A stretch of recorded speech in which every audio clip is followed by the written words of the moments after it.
Hello and once again welcome to the remedial chemistry. तो आज एक और कोऑर्डिनेशन का हम लेक्चर लेकर आए हैं जिसमें हम लोग नीट के प्रीवियस ईयर क्वेश्चंस करने वाले हैं जो आज तक आइसोमेरिज्म पर पूछे जा चुके हैं। तो इससे पहले वाले लेक्चर्स अगर आप लोगों ने नहीं देखे हैं तो उसका लिंक आप लोगों को डिस्क्रिप्शन बॉक्स में मिल जाएगा, तो प्लीज़ उन्हें सीखे बिना आप यहाँ पर ना आएँ। अगर आप लोगों को आइसोमेरिज्म पहले से ही बहुत अच्छे से आती है देन आप इन क्वेश्चंस को स्टार्ट कर सकते हैं। तो चलिए स्टार्ट करते हैं वन बाय वन हम क्वेश्चंस। तो जैसे हमारे पास एक क्वेश्चन है, नंबर ऑफ पॉसिबल आइसोमर्स। तो हमारे पास एग्जांपल है COEN का होल ट्वाइस Cl2, COEN का होल ट्वाइस Cl2 और बाहर से है आपके पास एक Cl। तो आपसे पूछा गया है number of possible isomers, number of possible isomers. तो मैं क्वेश्चंस को बहुत शॉर्ट फॉर्म में लिखूंगा। तो ऑप्शन ए है आपके पास 2, ऑप्शन बी है आपके पास 1, ऑप्शन सी आपके पास है 3 और ऑप्शन 4 आपके पास है 4। तो ये आपके पास है। तो चलिए हम बना के देखते हैं। COEN का whole twice Cl2, number of possible isomers.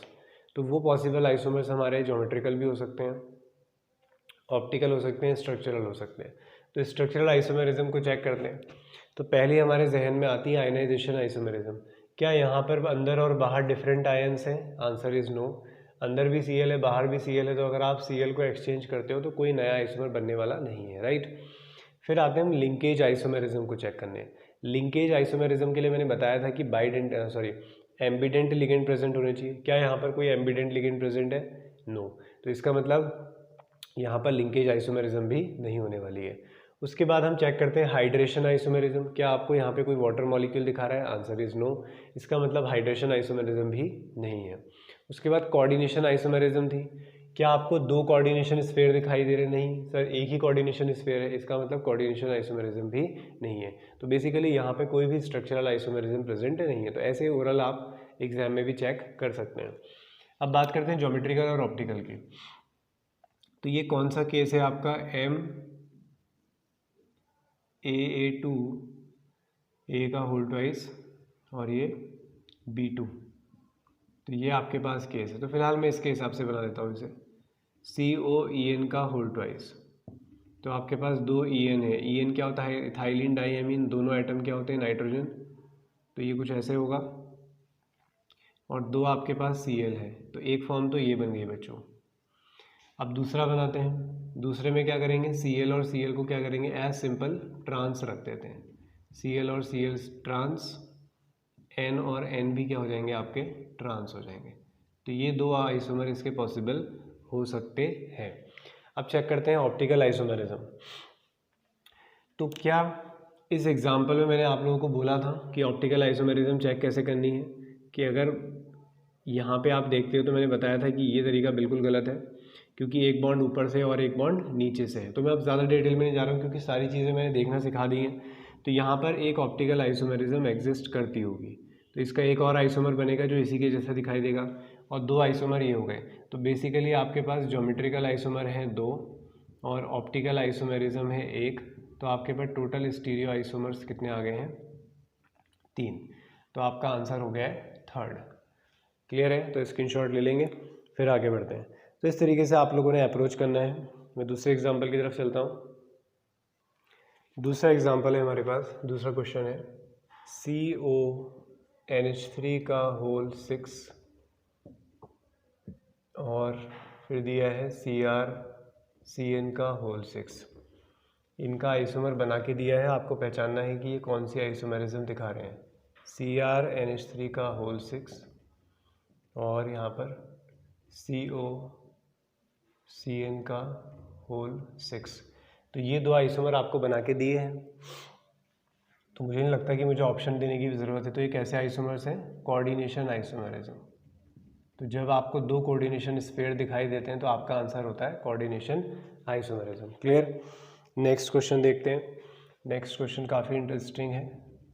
Platinum है, एक लिगेंड आपको पायरिडीन दिया है बच्चों, एक दिया है आपको NH3, एक दिया है ब्रोमीन, एक दिया है Cl।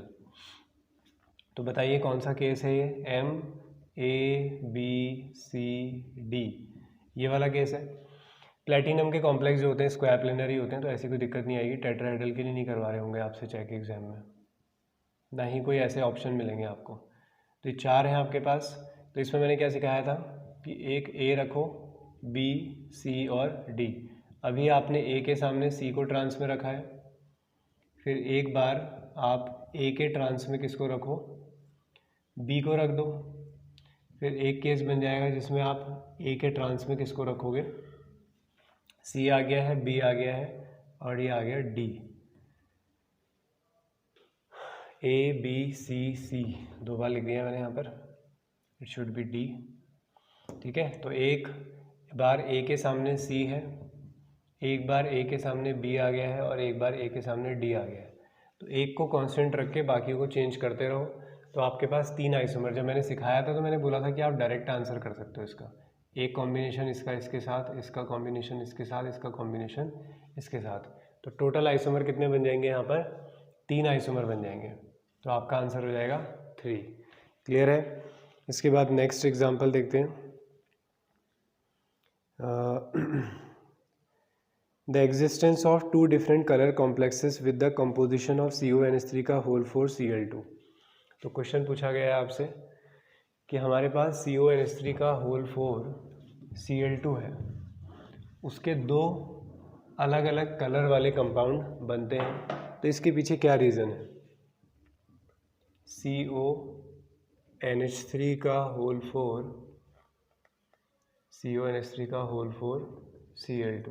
तो क्वेश्चन में कहा गया है the existence of 2 different coloured complexes with the composition of CONH3 का whole 4 Cl2 is due to. तो इसमें 2 कलर होने की क्या रीज़न है। ऑप्शन ए, ऑप्शन देता हूँ इसमें आपके, कि क्या इसमें लिंकेज आइसोमेरिज्म है, क्या इसमें कोई एम्बिडेंट लिगेंड है, आंसर इज नो, तो ये तो गलत हो गया।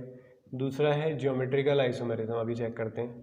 थर्ड है कोऑर्डिनेशन आइसोमेरिज्म, क्या आपको 2 कोऑर्डिनेशन स्फीयर दिखा दे रहे हैं, नहीं। फोर्थ ऑप्शन है आयनाइजेशन आइसोमेरिज्म, आयोनाइजेशन आइसोमेरिज्म, क्या आयनाइजेशन आइसोमेरिज्म है, आंसर इज नो, कि सर बाहर तो कोई आयन है ही नहीं। अब यहाँ पे बच्चों के 2 अप्रोच हो सकते हैं। कोई ज्योमेट्रिकल आइसोमेरिज्म बनाने में इतना बिजी हो जाता है कि वो हमेशा ज्योमेट्रिकल आइसोमर बनाना शुरू कर देता है। तुम्हें क्या ज़रूरत है इसको आंसर करने की, ज्योमेट्रिकल आइसोमर बनाने की। आपने देख लिया लिंकेज नहीं है, आपने देख लिया आयनाइजेशन नहीं है, आपने देख लिया कोऑर्डिनेशन स्फीयर नहीं है, तो आंसर हो गया जी ज्योमेट्रिकल। आपसे पूछा थोड़ी गया कि कितने ज्योमेट्रिकल आइसोमर बनाने हैं, तो आपने ज़्यादा वहाँ पर एक्स्ट्रा मेहनत करने की कोई ज़रूरत नहीं है, स्मार्ट वर्क आप लोगों ने वहाँ पे करना है। ठीक है, बाकी बनाना चाहो तो MA2B2 का केस है, मैं फिर भी आप लोगों के लिए बना देता हूँ एक बार, लेकिन एग्ज़ाम के लिए नहीं करना है। मैंने कहा था मैं तुम्हें इस लेक्चर में सिखाऊंगा कि एग्ज़ाम में आप लोगों को आंसर कैसे करने हैं, तो मैं एक बार यहाँ पे बना देता हूँ कि अगर हमारे पास सवाल ये हो कि हमें बना के दिखाने हैं, तो Cl और Cl को ट्रांस रखो, NH3 NH3 NH3 और ये NH3, N लिख दिया मैंने खाली, और एक बार क्या करो Cl और Cl को क्या रख लो, सिस रख लो, ये Cl और ये Cl, NH3 NH3 NH3 और ये NH3। तो मैंने ये ट्रिक भी आपको बताई थी कि अगर 180 की डिग्री पे 180 डिग्री पर सेम लिगेंड है तो वहाँ पर हमेशा प्लेन ऑफ सिमेट्री प्रेजेंट होगी। इसका मतलब इसका कोई ऑप्टिकल आइसोमर तो नहीं बनने वाला है।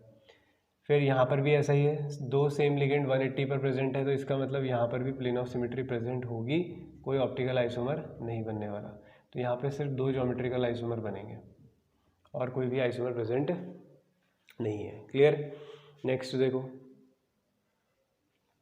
ओके, तो नेक्स्ट क्वेश्चन है, इनमें से कौन सा कॉम्प्लेक्स ऑप्टिकल आइसोमेरिज्म नहीं दिखाता है, do not show optical isomerism. तो चेक करते हैं। तो इसमें भी आप कोशिश क्या करेंगे ना, पहले आप ओरल अप्रोच करेंगे, आप ऐसे एग्जाम्पल को पिक करेंगे कि कोशिश करें कि जो वो एग्जाम्पल आप उठाओ वही आपका आंसर निकले। तो पहले कोशिश ये करेंगे। तो COEN का होल थ्राइस, क्योंकि हमने क्लास में प्रैक्टिस की होती है, तो हमें वहाँ एग्जाम में हर किसी को बना के देखने की ज़रूरत नहीं होती। एग्जाम इसलिए नहीं होता है कि आप हर चीज़ बना कर देखो। तो आपके पास COEN का होल थ्राइस है, तो यहाँ पे इसका कोई ज्योमेट्रिकल आइसोमर तो बनता नहीं है, और कोई भी ऐसा प्लेन पास नहीं कराया जा सकता जो इसको आइडेंटिकल पार्ट्स में डिवाइड कर दें। तो ये एक हम केस पढ़ते हैं। इसका मतलब यहाँ तो ऑप्टिकल आइसोमेरिज्म प्रेजेंट होती है, तो ये ऑप्शन तो नहीं हो सकता। उसके बाद और किसको चेक करना चाहते हो?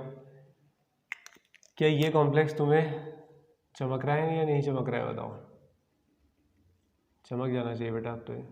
MA3B3 क्या बताया था मैंने MA3B3 के लिए कि MA3B3 टाइप आपको जब भी दिखेंगे तो बच्चों एक बनेगा आपका फेशियल आइसोमर और एक बनेगा मैराडोनियल आइसोमर। बताया था या नहीं बताया था? तो फेशियल आइसोमर कैसे बनाते हैं? आपके पास M होता है मेटल, हर एक A को आपने क्या रखना है सिस, और B तो अब जहाँ भी बचे हैं वहाँ रख दोगे। ये आपने रखा, तो ये फेशियल आइसोमर होता था, है ना।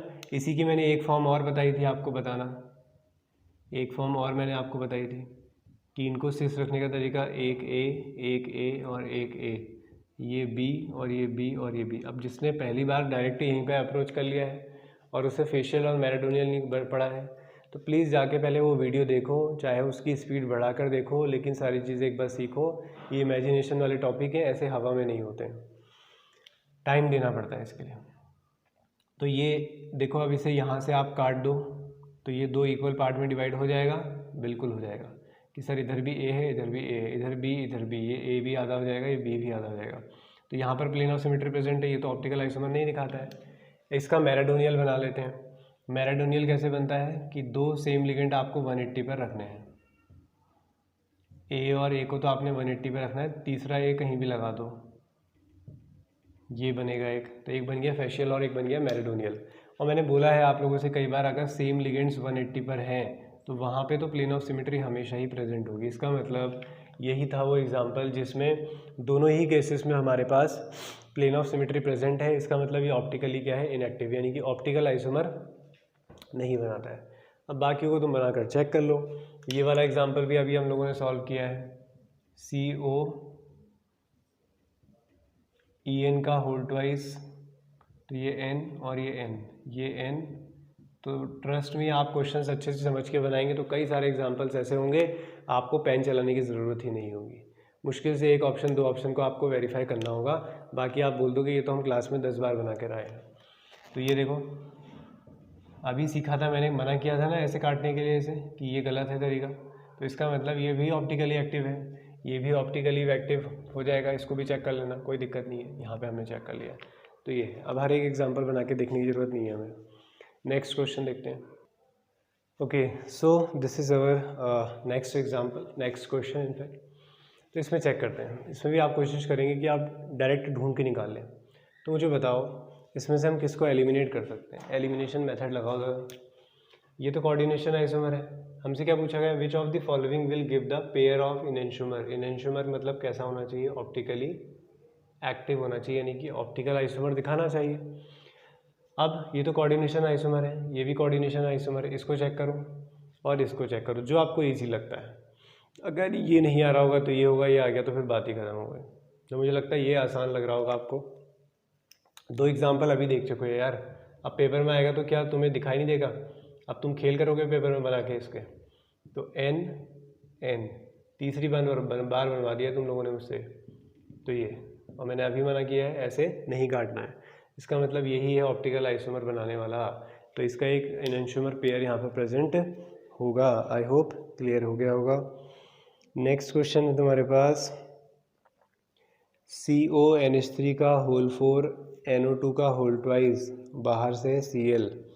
तो इसमें आपने बताना है, चलिए मैं यहाँ पे इसको इरेज कर देता हूँ। Okay, next question. तो नेक्स्ट क्वेश्चन में आपको मैं दो ही ऑप्शन दे रहा हूँ, इसी में से आप लोग बनाएंगे कि क्या आंसर आ रहा है। ठीक है, बार बार लिखने का कोई पर्पज़ नहीं बनता, इतनी सारी चीज़ें हम लोगों ने सीख ली है, तो बस एक फॉर्मेलिटी जैसे हम कर रहे हैं फिर भी क्वेश्चन सीख करने के लिए, क्योंकि बहुत आसान है अगर आप लोगों ने कॉन्सेप्ट सीख लिए तो। ओरल दिखने लग जाते हैं, एक दो बार आप उनको पढ़ लो, अच्छे से वीडियो को देख लो, ओरल बनेंगे सबके आंसर। तो देखो CONH3 का होल 4 है, NO2 का होल ट्वाइस है, तो कौन सा केस है ये, MA4B2। तो इसमें क्या कर सकते हो आप, ये दो B हैं आपके पास, एक बार इन दो B को क्या रखो ट्रांस, और एक केस में क्या रखो, सिस। तो देखो लिखने की ज़रूरत ही नहीं है आपको, और बाकी तो आपको पता चल गया सर ज्योमेट्रिकल तो दिखाता ही दिखाता है। उसके बाद यहाँ पर NO2 है और यहाँ पर Cl है, तो क्या यहाँ पर आयन्स अलग अलग हैं? तो इसका मतलब यहाँ पर आयनाइजेशन आइसोमेरिज्म भी पॉसिबल है। बताइए ज़रा, पॉसिबल है या नहीं है? बिल्कुल है जी। तो आयनाइजेशन भी पॉसिबल है और लिंकेज भी पॉसिबल है, तो ये आपको दिखाई देगा। ज्योमेट्रिकल भी आ गया, आयनाइजेशन भी आ गया, लिंकेज, एम्बिडेंट लिगेंड होता है NO2 को ONO लिख सकते हो। तो बस साफ साफ आंसर आ गया। नेक्स्ट क्वेश्चन देखते हैं। चलो नेक्स्ट क्वेश्चन में आओ, खुद से ट्राई करो, वीडियो पॉज करो और देखो। तो ऑप्टिकल आइसोमर बताने हैं आपको। OI का मतलब है ऑप्टिकल आइसोमर, कौन दिखाता है इसमें से? तो सिस PT NH3 का होल ट्वाइस Cl2। अब पेपर में ये बैठ के मत सोचना कि ये टेट्राहेड्रल होगा या स्क्वायर प्लेनर। टेट्राहेड्रल के तो पूछा ही नहीं जा रहा तुमसे। प्लेटिनम हो गया, सिल्वर हो गया, इनके कॉम्प्लेक्स क्या होते हैं? स्क्वायर प्लेनर कॉम्प्लेक्स होते हैं। तो PT NH3 का होल ट्वाइस है आपके पास, कैसा है ये?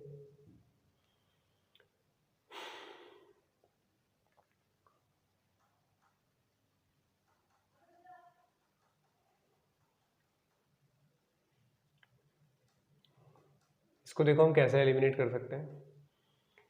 2 2 4, कोऑर्डिनेशन नंबर कितना है? 4। कॉम्प्लेक्स कैसा है? Square planar. तो मैंने कहा था ना, स्क्वायर प्लेनर में हमेशा एक प्लेन प्रेजेंट होगा जो इसको इक्वल पार्ट में डिवाइड कर सकता है। तो इसका मतलब ये तो कभी नहीं दिखाने वाला है, यही मैं सोच रहा था। ठीक है, कभी तुम सोचोगे सर पॉज क्यों हो गए थे, तो ये ऑप्टिकल आइसोमर तो दिखाएगा ही नहीं। वही मैं सोच रहा हूँ कि ऐसा क्यों पूछ रहा है। ये 2 2 4 ये भी नहीं दिखा सकता है। बचे ये दोनों, देख लो सिस और ट्रांस। सिस और ट्रांस बना के देख लो। सिस बना के देखो पहले। यार कितनी बार बनवाओगे एग्जाम्पल, क्या तुम नहीं पहचान पाओगे? अब N और ये N, N और ये N। अब मुझे लगता है कि मैंने इतनी बार बना दिया कि एग्ज़ाम में अगर आ गया तुम्हें मेरा चेहरा नज़र आ जाएगा कि सर ने मना किया था यहाँ से काटने से, कि इसका तो सर हमेशा बोलते हैं कि एक आइसोमर बनेगा। तो यही होता है क्लास में मल्टीपल टाइम प्रैक्टिस करने से, अच्छे से चीज़ों को देख लेने से। एग्ज़ाम में बस हमें उन्हें सीधे सीधे अप्लाई करना होता है। हम अप्लाई करके आ चुके हैं इनफैक्ट, तो बस हमें टिक लगा के आना होता है। समझ गए? तो हर चीज़ वहाँ पे सॉल्व नहीं करनी होती है, इसीलिए तो टाइम आपके पास फिर टाइम मैनेजमेंट सही हो जाता है। अब आप हिसाब कैसे लगाते हैं कि नीट का पेपर इतने मिनट का है, एक क्वेश्चन के लिए इतने मिनट लगेंगे? किसने कहा तुमसे ऐसे कैलकुलेशन करने के लिए? ऐसा कैलकुलेशन करके तुम हमारे अपने ऊपर प्रेशर बढ़ाते हो और कुछ नहीं। तुम बोलते हो कि सर एक क्वेश्चन के लिए इतने मिनट चाहिए।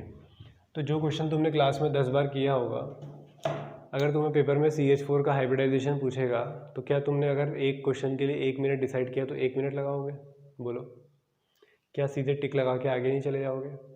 अब कोई ऐसा क्वेश्चन आया है जैसा क्वेश्चन तुमने किया ही नहीं है कभी, ना तुमने टेस्ट सीरीज़ में किया, ना तुमने किसी प्रीवियस ईयर क्वेश्चन में देखा, एक नया टाइप का क्वेश्चन आया, तो क्या वो भी 1 मिनट में हो जाएगा? तो प्रोबेबिलिटी है शायद तुम्हें 1 मिनट आधा मिनट तो उसे पढ़ने में लगे कि ये कौन सा कॉन्सेप्ट है, क्योंकि पहले तुम्हारा ब्रेन तो यही एक्सपेक्टेशन करेगा कि ऐसा क्वेश्चन हमने किया हो।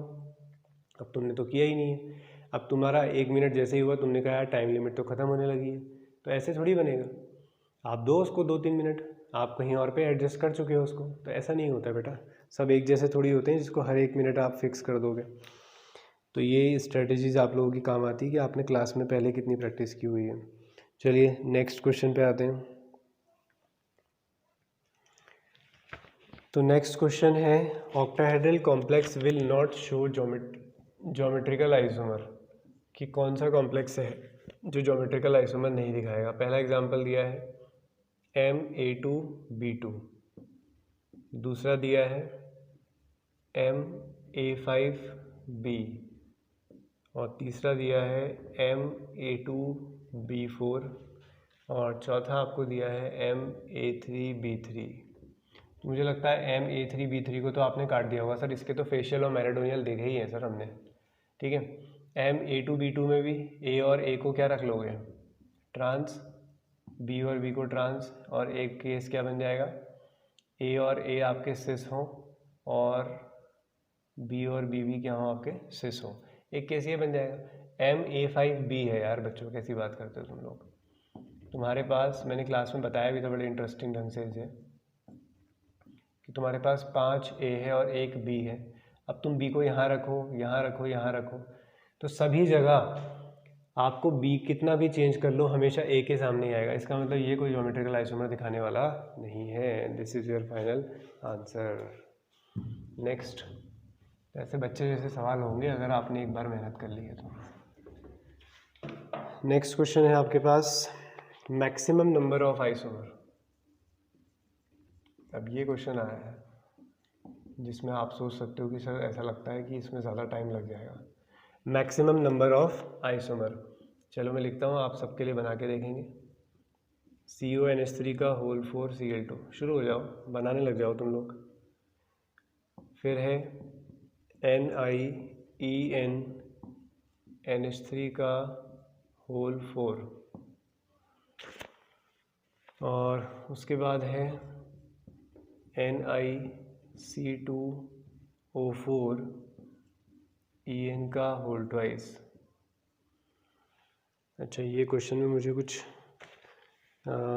नोट करने में मुझे लगता है कि कुछ मिस्टेक कर दी है, तो चलो देख लोगे एक बार, ठीक है। चलो नेक्स्ट क्वेश्चन है तुम्हारे पास PTNH3 का whole twice Cl2, the number of geometrical isomers for. तो इसके लिए ज्योमेट्रिकल आइसोमर कितने होंगे बताओ यार। MA2B2 है, एक बार N और N को ट्रांस रख लो, Cl ट्रांस हो जाएंगे। चलो मैं लिख देता हूँ, N ट्रांस, अमोनिया अमोनिया, और Cl ट्रांस। एक बार क्या कर लो, इन्हें सिस कर लो, यानी कि अपोजिट मत रखो, तो बस 2 ज्योमेट्रिकल आइसोमर बन जाएंगे। तो ऑप्शन लगा देंगे आप यहाँ से, ठीक है। उसके बाद है तुम्हारे पास the number of geometrical isomers of दी। देखो कितना प्यारा क्वेश्चन आया हुआ है, और ये मैं क्लास में तुम्हें कितनी बार बोल चुका हूँ, कितने स्टार लगवाए हैं मैंने इसमें। अब क्या तुम पेपर में इसमें पेन चलाओगे? बिल्कुल भी नहीं, कोई ज़रूरत नहीं है वहाँ खेल करने की। तुमने पहचान लिया, बस बहुत है। MA3B3, तो बोला था ना फेशियल और मेरिडोनियल, तो कितने आइसोमर बन जाएंगे आपके? यहाँ से बन जाएंगे आपके 2 आइसोमर। बनेंगे या नहीं बनेंगे बोलो? MA3B3 टाइप सिखाया है ना, फेशियल और मेरिडोनियल। तो ये आंसर आपका हो गया। और number of possible isomers for, एक आपसे पूछा गया है CuNH3 का होल 4 और PtCl4, ये आपसे पूछा गया है। यहाँ पे कॉपर के ऑक्सीडेशन स्टेट 2 है, और यहाँ पे प्लेटिनम की ऑक्सीडेशन स्टेट कितनी है? 2 है। तो total number of isomers of this complex. तो अब आप सोचेंगे सर ये तो ऑप्शन दे देता हूँ मैं, चलो आपको थोड़ा इंटरेस्टिंग बनेगा। 5 6 3 4, 5 6 3 4, ऑप्शन A B C और ये D, A B और ये C और ये D। चलो बनाते हैं फिर इसे। तो ये क्या कह रहा है हमसे? ओके, ट्राई करते हैं। तो ये हमारे पास कोऑर्डिनेशन स्फीयर है, तो कोऑर्डिनेशन स्फीयर को देखो एक एक करके चेंज करो। कोऑर्डिनेशन स्फीयर ऐसे लिखने का मतलब होता है पहला वाला पॉजिटिव होगा और दूसरा वाला नेगेटिव होगा, ठीक है। कॉपर की ऑक्सीजन स्टेट +2 आ रही है, यहाँ पे कितनी आ रही है प्लेटिनम की? +2 आ रही है। तो सबसे पहले इसको ब्रेक करना सीखो। देखो अगर आप बोलते हो सर 1 प्लस होगा 1 नेगेटिव होगा, तो क्या होगा? कॉन्सेप्ट सिखा रहा हूँ मैं, समझ लो अच्छे से। अगर आप यहाँ पे +1 मान लेते हो और यहाँ पे मान लेते हो -1, तो अब ज़रा चेक करो, क्या कॉपर की ऑक्सीडेशन स्टेट यहाँ से निकालोगे तो +1 आ रही है ना +1, लेकिन हमें कितनी दी है? +2 दी है। और यहाँ पे आप प्लेटिनम की निकालोगे तो x - 4 = -1, x = तो कितना आ रहा है? +3। इसका मतलब ये गलत है। चार्ज शायद कितना होना चाहिए? +2 और यहाँ पर -2। अब निकालें ज़रा, तो x = +2 आ गया, और यहाँ पे भी आप प्लेटिनम के लिए निकाल लेंगे तो कितना आ जाएगा? +2। तो ये चार्ज सेपरेशन ठीक है कि इस पर +2 रहा होगा, इस पर -2। तो एक आइसोमर तो हमारे पास ये है जो हमें क्वेश्चन में गिवन है। अब मैं इसको एक्सचेंज करता हूँ। तो हमने क्या किया, CONH3 का होल थ्राइस और एक Cl हम अंदर ले आए, और यहाँ पे हमने क्या किया, प्लेटिनम Cl3 आपके पास ऐसे ही थे, और एक NH3 आपने बच्चों यहाँ लगा दिया है। अब इसको आप ब्रेक करेंगे, ठीक है। तो अब आप इसको ब्रेक करेंगे तो आंसर आपका किस तरीके से बनना चाहिए, फिर ये बनना चाहिए आपका +1 और ये -1। अब अगर ये +1 बन रहा होगा, ये -1 बन रहा होगा, तो देखो x इज़ इक्वल टू +2 आ रहा है, इसीलिए दिए ऑक्सीडेशन स्टेट। और यहाँ पे प्लेटिनम के लिए भी कितना आ रहा है, x इज़ इक्वल टू +2। अब तीसरा कॉम्बिनेशन बना के देखते हैं। तीसरे कॉम्बिनेशन में हो सकता है आपके दिमाग में आएगा सर Cu। अब एक और चेंज कर देते हैं, NH3 का होल ट्वाइस कर देते हैं और Cl को ले आते हैं 2, और ऐसा ही यहाँ पर भी करते हैं, Pt Cl2 और NH3 कितने कर देते हैं, 2। अब बैलेंस करने की कोशिश करो चार्ज को। अगर आप यहाँ पे +1 लगाते हैं, यहाँ पे -1 लगाते हैं, तो x इज़ इक्वल टू +3 आ जाएगा, जो कि गलत है। अब यहाँ पे आप +1 नहीं लगाओगे तो क्या लगाओगे, +2 लगा सकते हो। +2 लगाओगे तो x इज़ इक्वल टू 4 आ जाएगा, तब भी गलत है। तो अगर आप यहाँ पे 0 लगाते हो तब सही आ रहा है, x इज़ इक्वल टू +2। लेकिन ऐसा हो नहीं सकता, ऐसा पॉसिबल हो नहीं सकता कि पहला 0 हो, या तो पॉजिटिव, पहला तो ऑब्वियसली पॉजिटिव ही होगा और दूसरा नेगेटिव ही होगा। अब +1 +2 +3 ऐसा हो सकता था, इसका मतलब ये कॉम्बिनेशन बिल्कुल भी सही नहीं है, तो ये आपका आइसोमर नहीं बन सकता। तो अब क्या करें, अब करते हैं 1 2 2 बन गए हमारे। अब हम ज़्यादा एक्सचेंज करते हैं, NH3 और ये Cl3, और यहाँ पे करते हैं प्लेटिनम NH3 का होल थ्राइस Cl। अब चेक करो, तो अब अगर हम यहाँ पे +1 लगा देते हैं और यहाँ पे -1 लगा देते हैं, तो अब बताओ क्या हो रहा है। तो सर ये जो है हमारे पास, इस पे कितना आ जाएगा, इस पे आ जाएगा +4, और यहाँ पे भी गलत आ रहा है। अगर ऐसा मैं कर दूँ, इसे माइनस कर दें और इसको प्लस कर दें, अब आ रहा है क्या, देखो x - 3 is equal to -1, x is equal to +2, और यहाँ पे चेक करो, x -1 इज़ इक्वल टू +1 और x इज़ इक्वल टू +2। अब ये किस बात का एविडेंस है,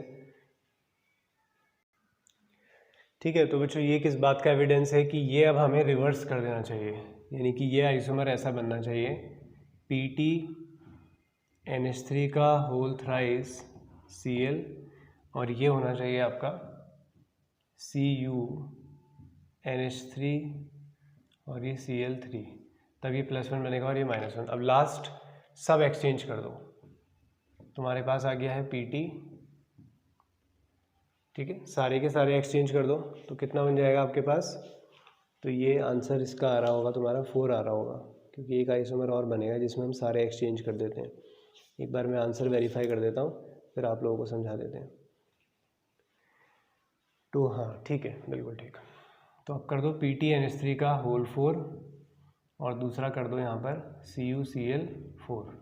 अब चार्ज चेक कर लोगे, सर यहाँ लगा देते हैं +2, यहाँ लगा देते हैं -2, आंसर सही आ गया। तो थोड़ा सा कॉम्प्लिकेटेड है ये वाला, बाकी आप सीधे भी आंसर कर देते कि सर 4 पॉसिबिलिटी दिख रही थी हमें, एक एक करके एक्सचेंज करें, तब भी आंसर तो सही आ ही जाता तुम्हारा। भले ही उसके आइसोमर दिखने वाले अलग अलग होते, तो एकदम नया कॉन्सेप्ट सीखने को मिल गया होगा तुम्हें यहाँ से। चलो नेक्स्ट क्वेश्चन पे देखते हैं, रिपीट करके देख लेना इसको। तो इतने क्वेश्चन सफिशिएंट हैं। अब बाकी जो 2-3 क्वेश्चन अगर कुछ रह गए होंगे तो उसे जो है आप लोग बना लेंगे, क्योंकि जितनी चीज़ें सिखाई है तो मुझे नहीं लगता कि तुम्हें ऐसी कोई प्रॉब्लम आने वाली है। तो वो कुछ ऐसे सिमिलर से एग्जांपल हैं, आप बार बार वही एग्जांपल्स देखते रहोगे तो आपने बोर नहीं होना है, आपने बना लेने हैं एक बार सारी चीज़ें। और जिन एग्जांपल्स को मैंने बोला है प्रीवियस लेक्चर्स में भी, तो देख लो सारे इंपॉर्टेंट एग्जाम्पल्स आप लोगों को एग्जाम्स में दिखाई दे रहे हैं। A3 B3 वाले पे मैंने 3 केस बताए हैं, तीनों बिल्कुल दिमाग में छप जाने चाहिए। कोई बच्चा वहाँ पेन नहीं चलाएगा, नहीं तो वहीं आके मारूंगा तुम्हें मैं, ठीक है। कोई बच्चा पेन नहीं उठाएगा उसके लिए। फिर मैंने EN वाले आपको काफ़ी सिखाए हैं, EN वाले देखते ही ओरल दिमाग में आना चाहिए कि एक EN यहाँ होगा, एक EN ऑप्टिकल आइसोमेरिज्म सवाल। तो ये कुछ ऐसे एग्जाम्पल फिक्स हैं जिसमें पेन उठानी ही नहीं है, बस कुछ नया मिला तो उसमें पेन चलानी है, तो ऐसे फटाफट आंसर होंगे। तो मिलते हैं आप कुछ नेक्स्ट लेक्चर में कुछ नए टॉपिक के साथ। तो फिलहाल आज के लिए इतना ही, थैंक यू वेरी मच। कोई क्वेश्चन हो, कोई क्वेरी है तो आप लोग कमेंट बॉक्स में कमेंट करके पूछ सकते हैं। वीडियो पसंद आए तो उसे लाइक करें, चैनल को सब्सक्राइब कर लें अगर नए हैं तो, और अपने फ्रेंड्स के साथ उसे शेयर करें।